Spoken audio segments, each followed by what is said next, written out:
नेपाल के आसमान पर आजकल एक अलग ही रंग चढ़ा हुआ है। पहाड़ वही हैं, नदियां वही हैं, घाटी वही है, लेकिन खान साहब ने नेपाल में होने वाले तोड़फोड़, तबाही और बर्बादी और वहां के एक नई पीएम सुशीला कार्की जो एक औरत है उसकी A to Z पूरी हकीकत इस वीडियो में उन्होंने रख दी है, लिहाजा वीडियो पूरा सुने। हवा का स्वाद बदल गया है। हवा में अब सिर्फ देवदार की खुशबू नहीं है, उसमें बारूद और आंसू गैस की गंध भी घुल चुकी है। वहां अब बूटों की आवाज गूंज रही है, पुलिस की लाठियां युवाओं के नारों से टकरा रही हैं।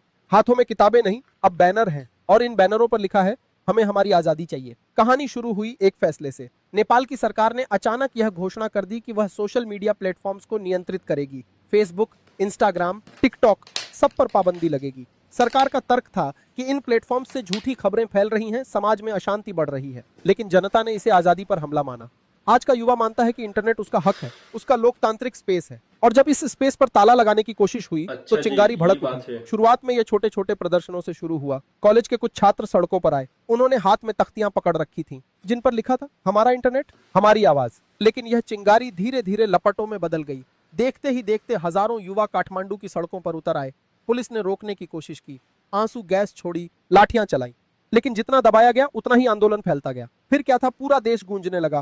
पोखरा से लेकर विराटनगर तक, धरान से लेकर जनकपुर तक, हर जगह युवाओं की भीड़ उमड़ने लगी। वे सिर्फ इंटरनेट की आजादी की बात नहीं कर रहे थे, वे कह रहे थे कि अब बहुत हो गया, अब सिस्टम बदला जाए। उनका गुस्सा सिर्फ एक कानून पर नहीं था, बल्कि उस पूरी राजनीतिक व्यवस्था पर था जो पिछले कई दशकों से उनके कंधों पर बैठी हुई थी। वही नेता, वही चेहरे, वही वादे, लेकिन नतीजा हमेशा शून्य। बेरोजगारी बढ़ती रही, महंगाई बढ़ती रही, भ्रष्टाचार फैलता रहा। और अब जब उनकी आखिरी जगह सोशल मीडिया पर भी ताला लगाने की कोशिश हुई तो गुस्सा फूट पड़ा। संसद भवन के बाहर हजारों की भीड़ जमा हुई, नारों की गूंज आसमान तक पहुंची। अच्छा, पुलिस ने बैरिकेड लगाए, ये लेकिन बात भीड़ है। ने धक्का देकर बैरिकेड तोड़ दिए। सरकारी गाड़ियों पर पत्थर बरसाए गए। नेताओं के घरों के बाहर प्रदर्शनकारियों ने घेराव किया। यह आंदोलन इतना बड़ा हो गया कि प्रधानमंत्री की कुर्सी हिलने लगी। संसद के भीतर घबराहट थी, बाहर गुस्सा। अब आप सोचिए, एक तरफ वह नेता जो वर्षों से सत्ता में है, वे सोच रहे हैं कि कैसे इस तूफान को रोका जाए, और दूसरी तरफ वह युवा है जो अपने हाथ में मोबाइल लेकर कह रहा है, अब या तो बदलाव होगा या फिर सब खत्म होगा। इस आंदोलन की एक खासियत थी, यह पूरी तरह से जेन जी द्वारा संचालित था।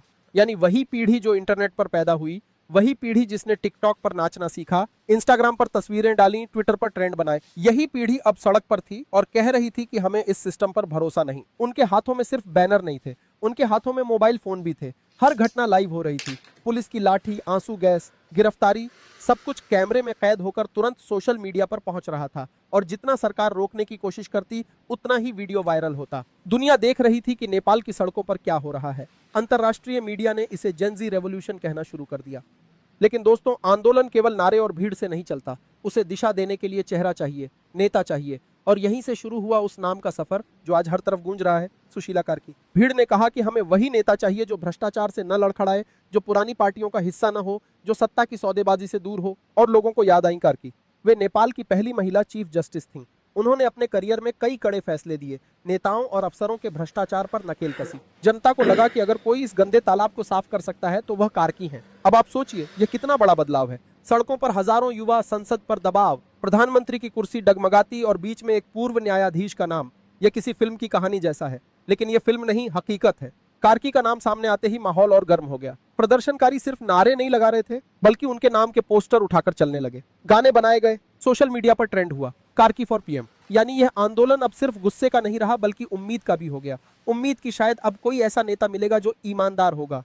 लेकिन दोस्तों, राजनीति की कहानी इतनी सीधी नहीं होती। भीड़ की मांग और संसद का फैसला, दोनों में हमेशा दूरी रहती है। संविधान की किताब हमेशा बीच में खड़ी हो जाती है, और यही वह दीवार है जिसके पार अभी कार्की का नाम अटका हुआ है। दोस्तों, हर आंदोलन को एक चेहरा चाहिए। भीड़ चाहे कितनी भी बड़ी क्यों ना हो, नारे चाहे कितने भी ऊंचे क्यों ना गूंजे, बिना चेहरे के आंदोलन टिकता नहीं। इतिहास गवाह है, चाहे वह भारत का आजादी का आंदोलन हो, मिस्र का तहरीर चौक हो, या हांगकांग का अम्ब्रेला मूवमेंट, हर जगह भीड़ को दिशा देने के लिए एक अच्छा चेहरा जी, सामने आता है। नेपाल के मौजूदा ये आंदोलन में बात वह है। चेहरा बनकर उभरी हैं सुशीला कार्की। अब आप पूछेंगे कि आखिर कार्की क्यों? वे तो न्यायपालिका क्या से आई, बात है। कभी चुनाव नहीं लड़ा, न कोई पार्टी बनाई, फिर भी क्यों अचानक भीड़ उनके पोस्टर उठा रही है, उनके नाम के नारे लगा रही है? तो चलिए थोड़ा पीछे चलते हैं। सुशीला कार्की का जन्म उत्तर पूर्व नेपाल के विराटनगर में हुआ। यह वही इलाका है जहां भारत की सीमा पास है और जहां से देश की राजनीति और व्यापार दोनों को हमेशा ईंधन मिलता रहा है। कार्की का बचपन साधारण परिवार में बीता। लेकिन उनमें पढ़ाई का शौक था। यही शौक उन्हें भारत के बनारस ले आया। बनारस हिंदू विश्वविद्यालय से उन्होंने राजनीति विज्ञान में मास्टर्स किया। उस समय शायद किसी ने सोचा भी नहीं होगा कि यह छात्रा एक दिन नेपाल की सबसे बड़ी अदालत की सबसे ऊंची कुर्सी पर बैठेगी। पढ़ाई पूरी करने के बाद उन्होंने त्रिभुवन विश्वविद्यालय से कानून की डिग्री हासिल की और यहीं से शुरू हुआ उनका सफर, न्यायपालिका का सफर। कार्की धीरे धीरे नेपाल की अदालतों में अपने फैसलों और ईमानदार छवि से जानी जाने लगी।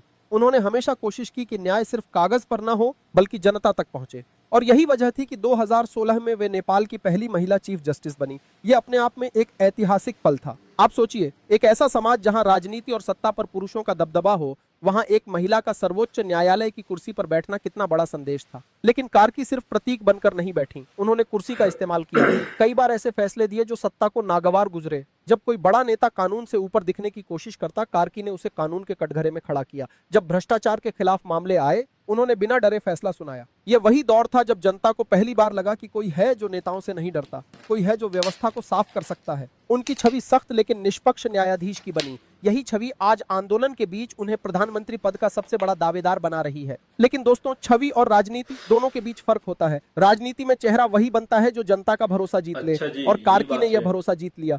जरा काठमांडू की सड़कों पर जाइए, वहां आपको पोस्टरों पर उनका चेहरा दिखेगा। भीड़ नारे लगाएगी, कार्की हमारे प्रधानमंत्री। युवाओं की आंखों में उम्मीद है कि यह महिला नेता वही बदलाव ला सकती है जिसकी उन्हें तलाश है, क्योंकि कार्की के पास वह सबसे बड़ा हथियार है जो आज की राजनीति में किसी के पास नहीं, ईमानदारी। वे किसी पार्टी से नहीं जुड़ी, न किसी राजनीतिक खेल में हिस्सा लिया। उनका नाम किसी घोटाले या सौदेबाजी में नहीं आया। यही वजह है कि जनता को लगता है कि वे बाकी नेताओं की तरह बिकेंगी नहीं।